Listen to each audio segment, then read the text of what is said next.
हाँ जी, तो अपन इस वीडियो में सॉल्व करने वाले हैं FCFE free cash flow for equity का एक क्वेश्चन स्टडी मैट का है, ओल्ड कोर्स के पीएम में भी है, आरटीपीज में भी आया हुआ है, पेपर में भी आया हुआ है। ठीक है, FCFE का जो कॉन्सेप्ट अगर आपको वो समझना है तो आपको मेरा इक्विटी वैल्यूएशन वाला वीडियो देखना होगा जिसमें मैंने क्विकली रिवीजन कराया है, उसको मैं अभी आई बटन में ऊपर डाल दूंगा। ठीक है, FCFE free cash flow for equity ये सॉल्व करने लगे हम। ठीक है, कौन सा क्वेश्चन है? स्टडी मैट का क्वेश्चन नंबर 10 पेज नंबर 4.30। देखो, profit calculate the value of share from the following information. Value of share, एक शेयर की प्राइस निकालनी है। ठीक है, and profit after tax of the company 290 crore. Equity capital given है, par value price given है। ठीक है, अपने प्राइस तो गिवन है तो अपन निकाल कर रहे हैं, अपन वैल्यू निकाल रहे हैं, उसके बेसिस पे अपन चेक करेंगे कि इसमें इन्वेस्ट करना वर्थ है या नहीं। ठीक है, debt ratio of the company, देखो डेट रेशियो गिवन है, डेट इक्विटी रेशियो नहीं गिवन। दोनों में गलती हो सकती है, कई जगह आती है ये चीज़ एसएफएम में। Debt equity ratio means debt upon equity, debt ratio means debt upon total, यानी debt upon debt plus equity. ये चीज़ का ध्यान रखना कि आपको क्वेश्चन में क्या दिया गया है। यहाँ पे गिवन है डेट रेशियो यानी debt upon debt plus equity 27%। ठीक है, long run growth rate of the company, growth rate given है, बीटा गिवन है, आरएफ गिवन है और रिटर्न फ्रॉम मार्केट गिवन है। कैपिटल एक्सपेंडिचर पर शेयर बेसिस पे गिवन है तो अपने को कोई दिक्कत है ही नहीं। डेप्रिसिएशन भी पर शेयर गिवन है और चेंज इन वर्किंग कैपिटल भी पर शेयर गिवन है और अपने को वैल्यू भी पर शेयर निकाली है, तो अपन इंडिविजुअल शेयर बेसिस पे अपन सब कुछ कैलकुलेट करेंगे। ठीक है, तो बेसिकली आप सोचो अपन नॉर्मली कैसे सॉल्व करते हैं FCFE अपन फर्म की वैल्यू निकालते हैं, उसमें से मार्केट वैल्यू ऑफ डेट हटाते हैं और फिर वैल्यू ऑफ इक्विटी आती है। ठीक है, तो बेसिकली इसमें होगा क्या, हम लोग उसमें क्या करते हैं, नोपैट माइनस अपना ये जो नेट इन्वेस्टमेंट होता है, नेट इन्वेस्टमेंट में आता है change in working capital plus capital expenditure minus depreciation. इस तरह से हमारा नेट इन्वेस्टमेंट आता है और अपन इसको नोपैट में से रिड्यूस करते हैं। अब देखो नोपैट और पैट तो टोटल लेवल पे होते हैं, अपन अभी क्या कर रहे हैं, अपन अभी कर रहे हैं पर शेयर बेसिस पे। तो पर शेयर बेसिस के लिए अपने को चाहिए EPS, प्रॉफिट पर शेयर EPS होता है, तो अर्निंग पर शेयर चाहिए। Profit after tax 290 crore given है अपने को। ठीक है, लेकिन नंबर ऑफ शेयर्स नहीं गिवन। तो पहला स्टेप हो गया नंबर ऑफ शेयर्स निकालना, सेकंड स्टेप हो गया EPS निकालना। ठीक है, सो लेट्स डू दिस। सबसे पहले हुआ number of shares equal to, हमारी टोटल कैपिटल है 1300 करोड़। ठीक है, डिवाइडेड बाय एक शेयर है 40 रुपीज़ का, तो हमारे नंबर ऑफ शेयर्स आ गए 32.50 करोड़ शेयर्स। ठीक है, ये तो हो गए नंबर ऑफ शेयर्स। अब हमें क्या चाहिए, हमारा बेसिकली हमने क्यों निकाले, क्योंकि हमें तो EPS चाहिए था, राइट। तो EPS हमारा कैसे आएगा, PAT upon number of shares. ठीक है, तो पैट हमें गिवन है 290 करोड़ और हमारा नंबर ऑफ शेयर्स इज 32.50, तो ये आएगा rupees, just a sec, 290 8.923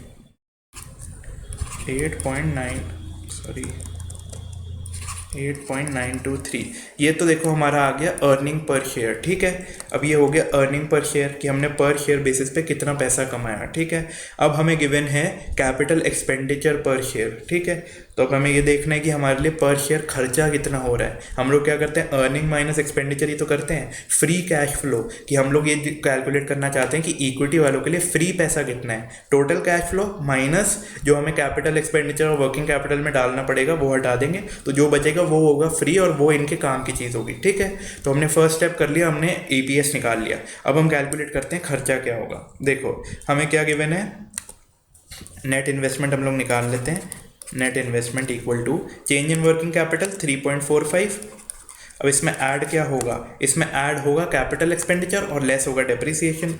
47 minus कितना लेस होगा, 39, यानी 8 और 3.45 11.45। ये आ गया हमारा नेट इन्वेस्टमेंट। क्या हम इसको यूज़ कर सकते हैं? नहीं। क्यों? क्योंकि देखो ये पैसा जो है नेट कैपिटल स्पेंडिंग, इसमें दो हिस्से होंगे, डेट वालों को एक एलोकेट होगा और इक्विटी वालों को, राइट। पूरा इक्विटी से ही थोड़ी अपन चार्ज कर सकते हैं, डेट भी तो 27% है यहाँ पे, राइट। तो अपने को गिवन है कि डेट इज 27% गिवन है और डेट रेशियो गिवन है, यानी डेट टोटल का 27% है, यानी इक्विटी कितना परसेंट हुआ। अगर डेट 27 है तो इक्विटी हो गया 73, तो हमारा जो 11.45 का हम 73% करेंगे। ठीक है, तो इससे हमारी क्या वैल्यू आती है, जस्ट 11.45 इंटू 0.73, 8.3585।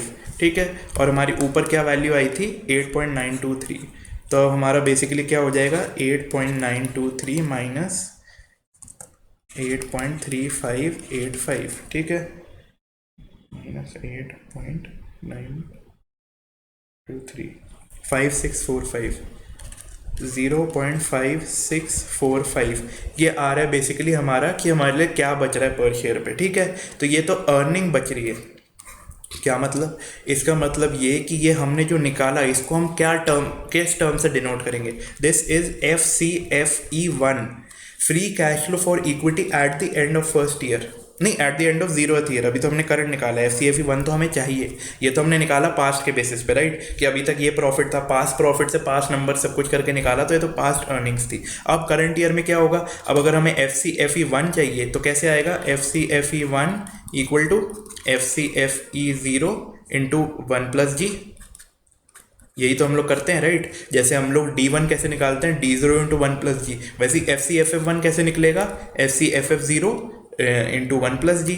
तो हमारा जो अमाउंट आया है, जस्ट से क्या अमाउंट है, 0.5645, इसमें हम लोग ग्रोथ ऐड कर देंगे, और ग्रोथ हमें गिवन है, ग्रोथ क्या गिवन है? 8%। तो अगर हम 5645 में 0.5645 में अगर हम 8% ग्रोथ डाल देते हैं तो हमारा आ जाएगा 0.60966, ठीक है। तो हमारा आंसर आया 0.60966। आई होप आप साथ में सॉल्व कर रहे होगे और सिर्फ देख नहीं रहे होगे, खुद कैलकुलेटर पे हाथ चलाओ, दिमाग चलाओ, तभी बात बैठेगी। मेरे सॉल्व करने से आपको कोई फ़ायदा नहीं होने वाला, ठीक है। 60966 ये हमारा आंसर आया। ये क्या है? ये है FCFE1 आया है, ठीक है। और हमें कैलकुलेट क्या करना है? आंसर हमसे क्या चाहता है? आंसर हमसे चाहता है वैल्यू पर शेयर, राइट। वैल्यू पर शेयर कैसे आती है? देखो, P0 इक्वल टू D1/K-G, इस तरह से निकलता है। वैसे ही मैंने आपको सिखाया था वैल्यू ऑफ शेयर क्या होता है, FCFE1/K-G, राइट। तो अब हमें FCFE1 तो मिल गया, ये तो हमारा आ गया पहली चीज़, FCFE1, ठीक है। इग्नोर दी राइटिंग, वो जल्दी जल्दी में ऐसे ही हो रहा है, ठीक है। FCFE1 आ गया, और हमें G क्या गिवन है? G इक्वल टू 8% हमें पता है। अब हमें चाहिए KE कहाँ से लाएं? KE तो क्वेश्चन में गिवन ही नहीं है डायरेक्टली। KE का सिंपल फॉर्मूला होता है, आपका फेवरेट फॉर्मूला है CAPM वाला, RF plus beta into RM minus RF, right. तो हमें RF गिवन है, पहली चीज़ हमें RF गिवन है। RF कितना है?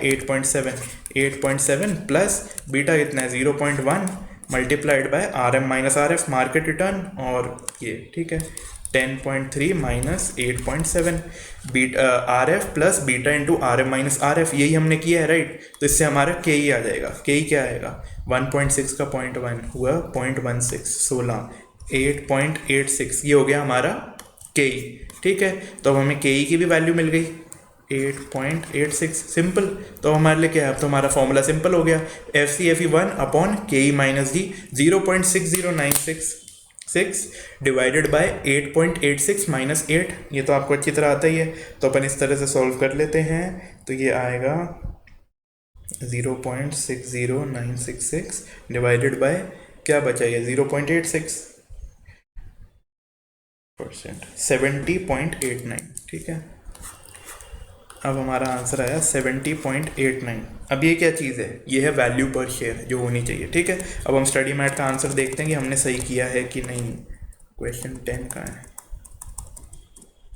7, 9, 10। नंबर ऑफ शेयर 32.5 आ गए, 8.923 EPS आ गया, 8.86 कॉस्ट ऑफ इक्विटी आ गया, और 70.89 P0, ठीक है, बिल्कुल ये हो गया, ठीक है। देखो, ये जो क्वेश्चन था हमने जो भी किया काफ़ी इजी था, और पेपर में आपको ऐसा ही क्वेश्चन आएगा। बहुत कम केस होंगे जब वो पूरा लॉन्ग टेबल बनाने वाला आएगा कि 5 साल का दे रखा है, sales, variable cost, contribution, fix cost, profit, इस तरह से करके फिर आप नो पार्ट पे पहुँचो, फिर आप कैपिटल स्पेंडिंग कैलकुलेट करके FCFF1, FCFF2 5 साल का करो, फिर उसकी प्रेजेंट वैल्यू निकाल के आज के डेट में वैल्यू ऑफ फर्म निकलती है। ये सारी चीज़ें नॉर्मली नहीं आती, ऐसे ही क्वेश्चन आएगा। और बेसिकली अगर आपका कॉन्सेप्ट क्लियर हो ना, तो आपको ना इसमें दिक्कत आएगी ना उसमें सिर्फ कैलकुलेशन एरर ज़्यादा होता है, क्योंकि उसमें आप 50 फिगर लिखते हो, ठीक है।